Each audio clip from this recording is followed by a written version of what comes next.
Welcome to another episode of Break Away from the Rat Race. And today I have the pleasure of speaking with Ken Wimberly. He's the founder and visionary behind Legacy of Love LLC. And we're going to be talking about that in a minute. He's also married to his soulmate, Amber, has 3 children, and he's a bit of a serial entrepreneur. And I'm emphasizing the bit because you'll see in a minute that it's an understatement. He has over 15 different streams of income in real estate investment, different operating businesses, coaching services, oil and gas holdings, including a Laundry Luv, which is a change in laundromats with a mission to educate, equip, and inspire those in the communities where they serve. He's also involved in different partnership with Keller Williams. And on top of that, if that was not enough, he served our country during the Gulf War. Ken, welcome to the show. Thank you so much for having me. I appreciate it. So tell me a little bit about your journey and kind of how you've built like so many different streams of income. And I know that real estate is an important component of that. Yeah. I guess I'll start back in college, I studied finance and real estate. It was, I thought real estate would be something I'd be interested in down the road. However, in the middle of my college, it's when I joined the Navy. We went to war with Iraq, and I went and enlisted in the Navy, served a tour there. Finished up college, worked in the insurance and investments field for about 2 years, got all my series licenses and was fully approved on that. And then got the entrepreneurial bug from there. And so I absolutely opened up a restaurant, opened up a pizza restaurant that I had worked at in college. I licensed their product, ran that for about 18 months until we went bankrupt. It was my first big learning experience right there. That was a great, as I look back, that was a great lesson in hubris, meaning that I thought, I got it. I'm going to run it better than these people run it. I'm going to have it dialed in. But I had no mentors. I had no mastermind groups. I had no real roadmap to follow. And we just kind of winged it entrepreneurial style and failed. So that was a learning experience. I stayed in the restaurant business for a bit, but then in 2002, entered the commercial real estate space. And the first 6 years of my business in the commercial real estate space, I was all buy-side land brokerage. I basically did land assemblages for a handful of residential real estate developers. So we'd buy 20 to 200 acres. They would go carve it up into single-family lots, sell it to home builders, and oftentimes they'd have commercial out parcels that we would help them to sell. And over the years, that led to starting to dabble in real estate investing because I was around land deals all the time. I started seeing opportunities. So started to do some of my own investing here and there. Mm-hmm. And then 2006, started my own real estate brokerage, which when I say that sounds very formal, it was me and 2 other people. So but we formed a small real estate company right there, ran that for a year until I realized I needed some horsepower behind me because I was going to start taking listings, really wanted some horsepower. So I joined up with Sperry Van Ness, a national company back then based out of California, and was with them for a couple of years until 2009, and then joined up with KW Commercial, which is the commercial arm of Keller Williams. And at that time, I really started learning about systems and models and team building and hiring. And so from there, I scaled my commercial real estate business significantly at that point. We ended up scaling over the next few years, become the #1 commercial real estate team in the entire company. Really grew a lot. And from there, started making a lot more investments. We were making more capital. We were making more investments into real estate deals that we would own and operate. Then that started opening up other doors. It opened up the ability to become a Keller Williams franchise owner. So I opened up a Keller Williams franchise in Abilene, Texas. Did that for a while, made some more investments. And then, a few years ago, got into 2 new businesses. One was, you mentioned Laundry Luv, and we got together with a couple of partners that I wanted to be in business with for a long, long time. And this was our opportunity to do so. So we opened up our first laundromat in Abilene, Texas. We're now working on our next 4 to get going up and running right now. And around that same time, I launched Legacy of Love, which we created Legacy Journal out of that. And that's a parent to child journaling app that you designed for parents or grandparents to capture moments, memories, lessons, the little funny things that your kid or grandkid says. And write them down and have a place, safe place to keep them before they fade away with time. And that has really, really been taken off recently. They're going great. And that's kind of brought us to today. And here we are. Yeah. And I understand that Legacy of Love is actually in the news right now. Yeah, it's been a little crazy that, I started writing stories to my children in 2003. My daughter was 10 months old when I first started writing to her. My son was still in the womb. And I kept that process up over many, many years. I committed to myself when I started. So look, just write once a month, write one little journal entry a month to your kids. Eventually it'll be something magical that they'll have. And I always thought at their high school graduation, it would be my gift to them.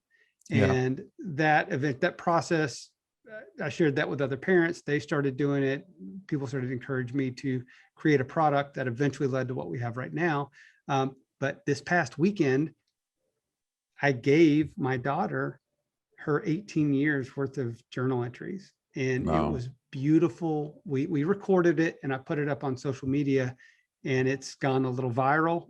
News stations have started picking us up. So we had interviews this morning. I've got an interview in an hour and another one on Sunday. So it's a great thing. We're very blessed right now. And it's a story that I'm glad people are starting to hear, because the more people that do something like that, the more families are impacted for generations. Yeah.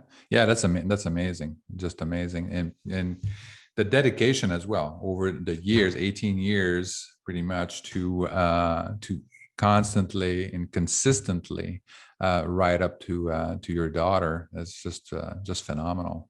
But whether it's in journaling or real estate investing or whatever it might be, consistency is so important. And it's okay if you fall off the horse, because I've looked back over my journal entries. There are months where I missed 2 or 3 or 4 months, but I got back on the horse and got back in that consistent routine again. So no matter what it is we're doing, it's the consistency over time that really moves the needle.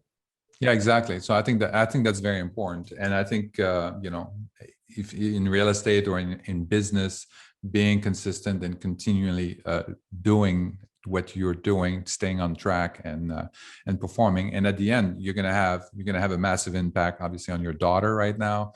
And but also if you do it in real estate, then you could also have a massive impact on your daughter. I want to talk. In your introduction, you talk about your wife as your soulmate, Amber, and stuff like that. So obviously, she's very important to you, the process, and seems to be an integral part of your business or your process or whatever you do. And I have similar kind of attachments as well. My family is very, very important to me. And in fact, we're in business together in real estate and in other things too that we're doing, other streams of income that we're doing.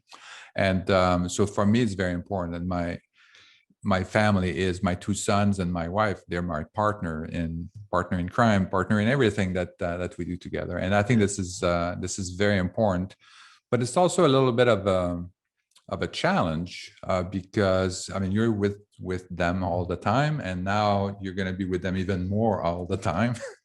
There was, at least before, if you're working full time, then you can get away a little bit, 9 to 5, and then you kind of come back and you're refreshed. Yeah. But when you're working with them all the time, sometimes it could be challenging. And so what do you think is important in the family dynamic and also the couple dynamic when you're in business, you're a serial entrepreneur, and you're building all of that? So give us some clues about kind of for other couples out there that want to do the same, how to make sure that their couple dynamic and family dynamic is aligned. First, let me say, I love that question. I don't think I've been on a lot of podcasts. I don't think I've ever been asked that question. I think that's a great question, and I really appreciate it. So Amber and I'm in an office, but just beyond that wall is Amber's office. So we work together. Just behind that wall is my wife's office. So we work in the same space. We live in the same space, of course. And so you're right. There's a lot of together time. And for us, I think one of the real keys to this is having shared goals and shared visions. And that's when I say she's my soulmate. That's part of what contributes to that, is that we really are aligned in what we want the future to look like and what we want our family to look like in the future, what our ultimate, I mean, for us, it's our big thing that we push for is to buy a very large ranch in Texas within a couple hours from here that we can host retreats as a respite for our family, have people out and connect them with nature. And we're so aligned in that. And so, I mean, I think the biggest thing for us is that alignment. It's being on the same page. And I see for a lot of couples that sometimes a struggle to get there, and it takes work, right? It doesn't necessarily just come naturally. And so it takes a give and take. It takes honest dialogue. For us, we've been part of a couple of groups. Like I've been part of GoBundance for about 5 or 6 years now. And through that, Fambundance, and I've been part of Front Row Dads. So I've been part of lots of groups that have helped me to spend a lot of time going internal, connecting with my spouse, connecting with my family to get in alignment and on the same page. And I think I tell people to do the work.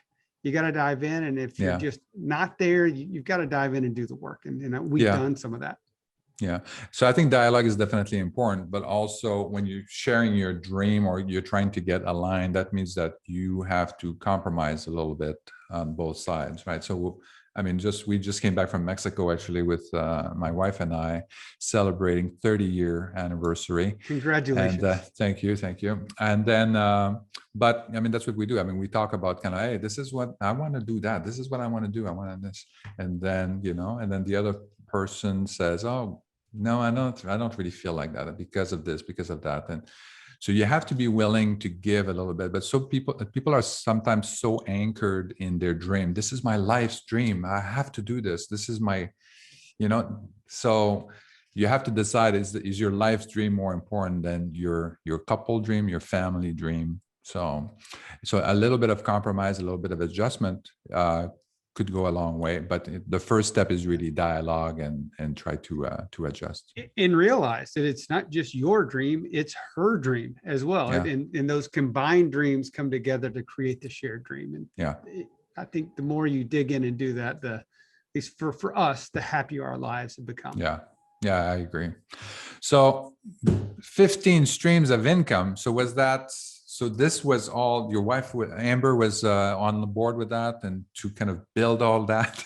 And she's helped me to build that for sure. Excellent. So tell me, so when I speak with other investors and people that I coach and listeners, they often kind of go like into different directions. I mean, they try to do like a little bit of wholesaling. They try to do a little bit of single family rentals. Then they do BRRRR because they watch a podcast or read a book about something.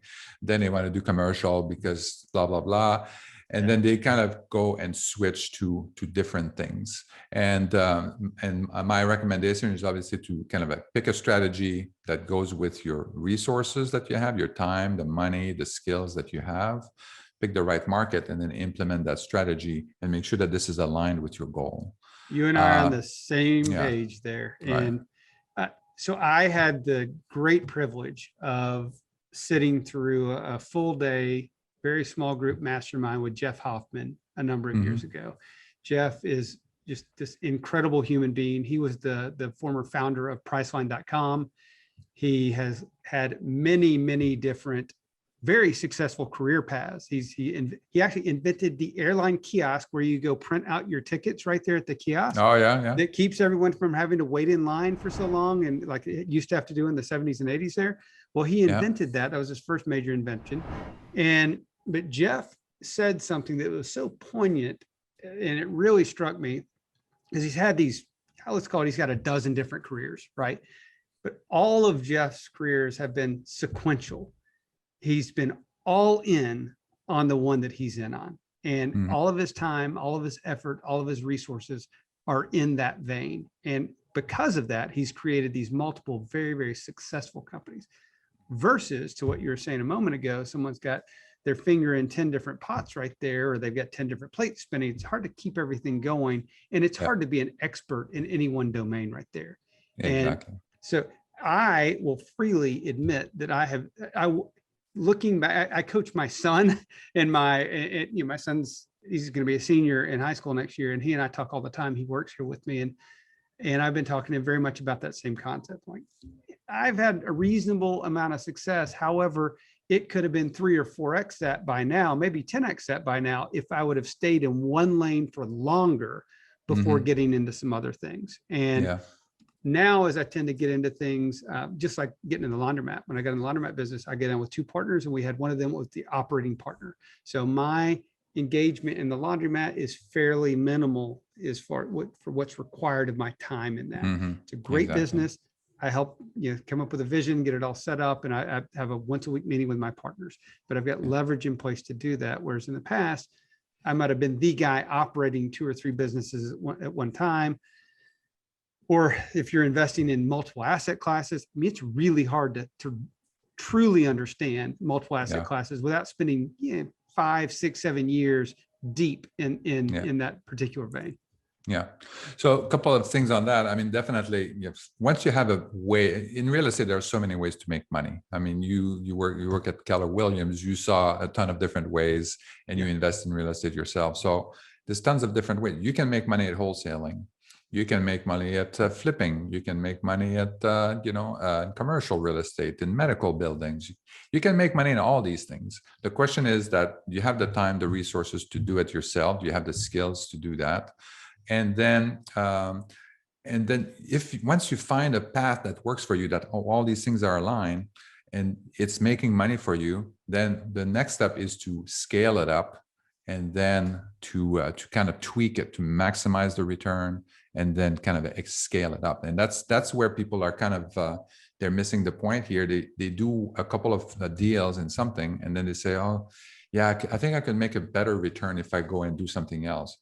No, just scale this up, tweak it, maximize the return. You're speaking the truth. And for so many people, they get bored and they're seeking novelty. They're seeking something a little different. It's like, this is kind of easy for me right now.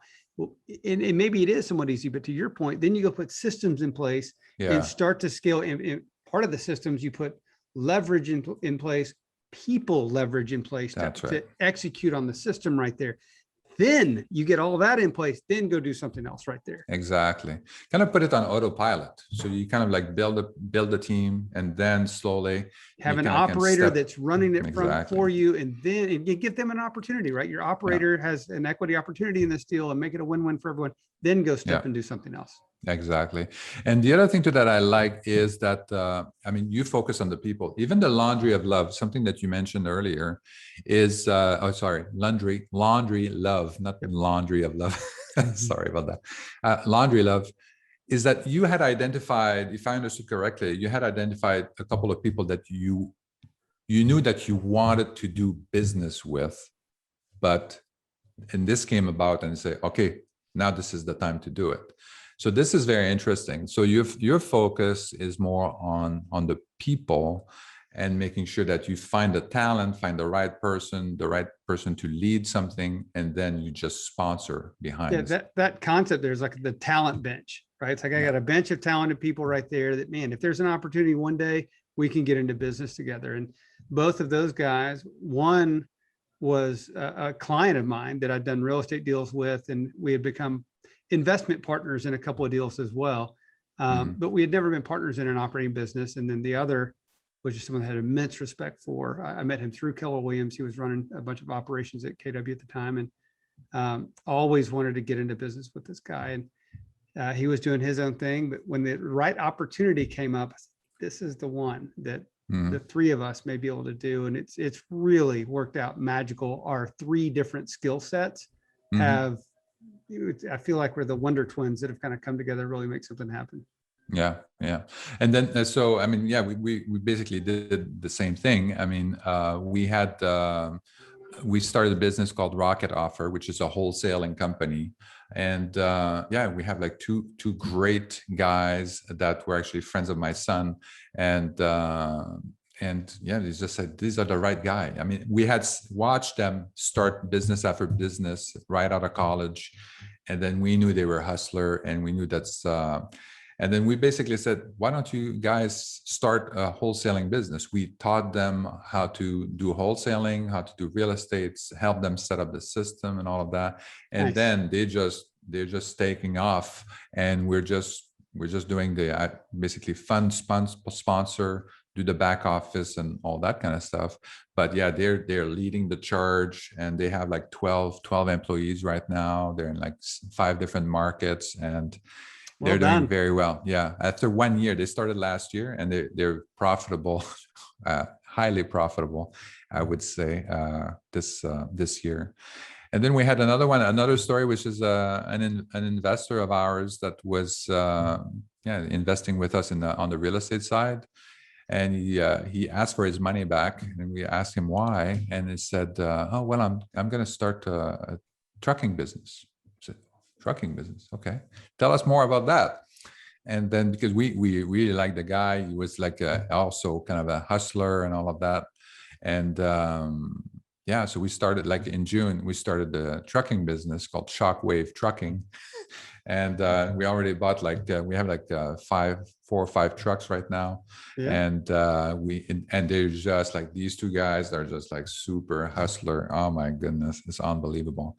So I think this is key. I mean, this is the people, if you want to kind of go into these other things and you find somebody that you want to do business with, find the right opportunity, and then get together and then make it happen. There's only so much that any one of us can do, right? There's 24 hours in a day, and we all need to sleep at some point. So there's only so much knowledge that we have. So people are the key to everything. And sometimes it's the big frustration in one's life, and sometimes it's the big key to unlock success.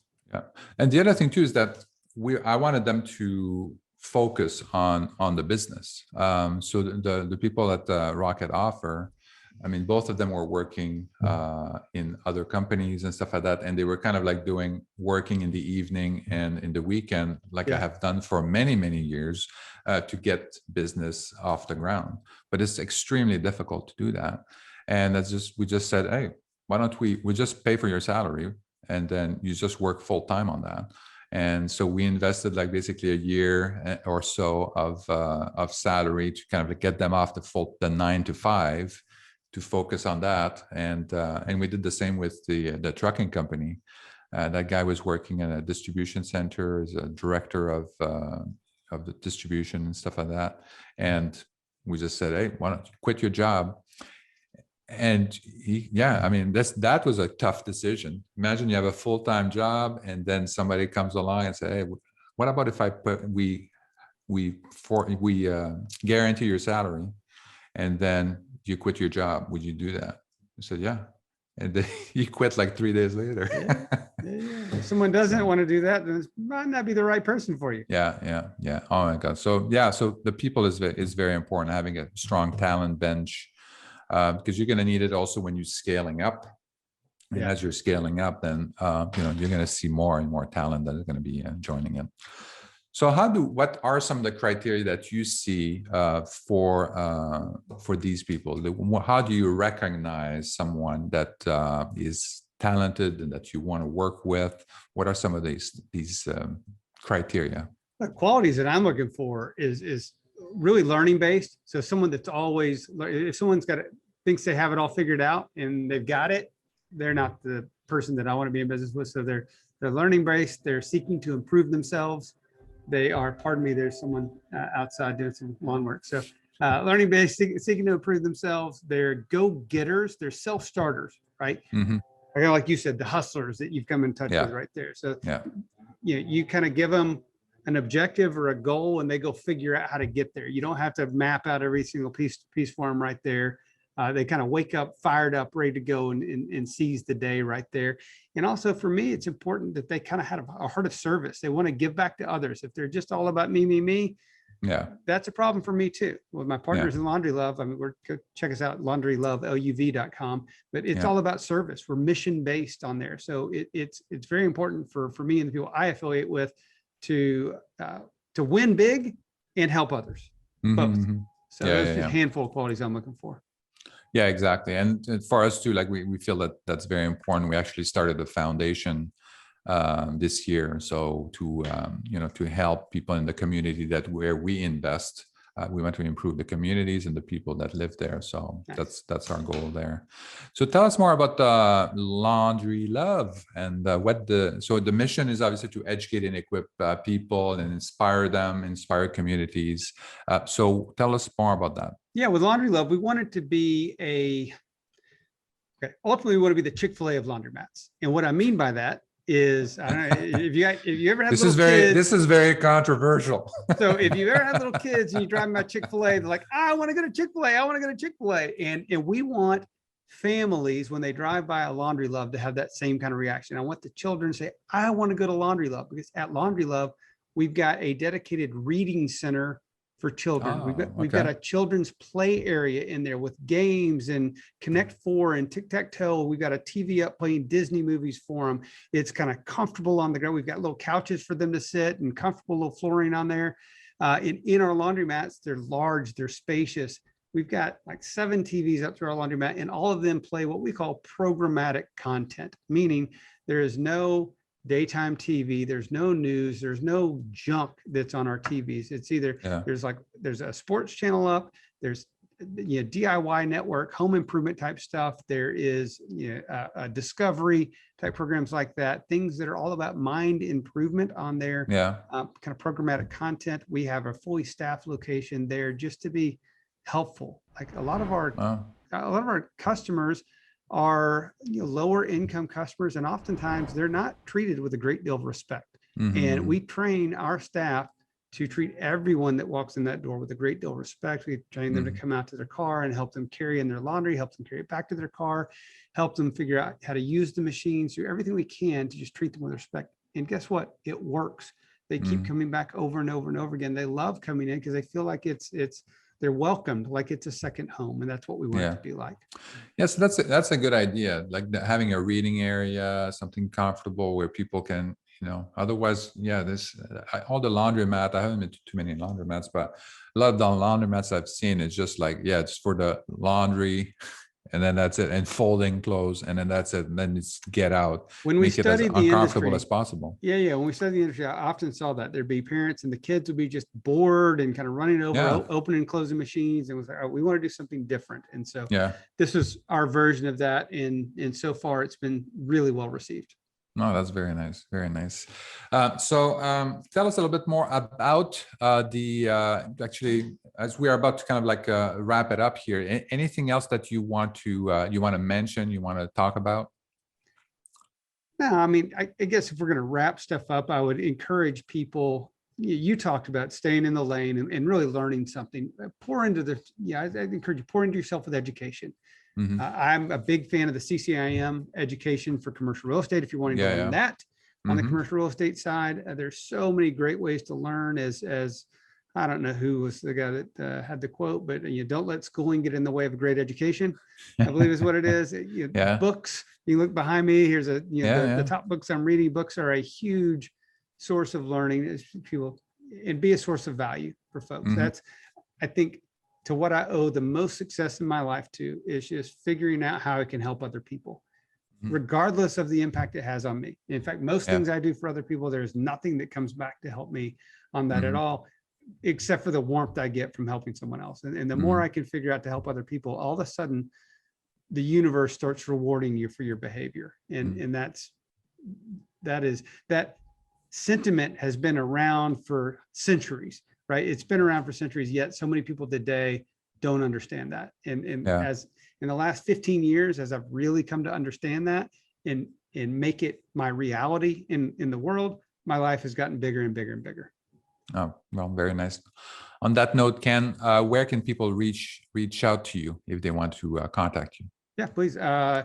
You can find me on social media channels up there. Although I'm not super active on social media, you can find us up there. You can find information on our website at legacyjournal.app. So legacyjournal.app. And if you want to reach me direct, you can shoot me an email to ken@legacyoflove.app. Okay, very good. Thank you, Ken. Thank you for your time. Thanks, Richard. And good luck with your next few interviews. You have one in an hour or so. Got one in an hour. So I know it's a little crazy right now. Okay, take care. Thank you so much. Thank you for listening to Break Away from the Rat Race with your host, Eric Martel. If you want to share your story and experience with our listeners, please message us on Facebook at Break Away from the Rat Race. Also, please subscribe to our YouTube channel and our podcast on iTunes.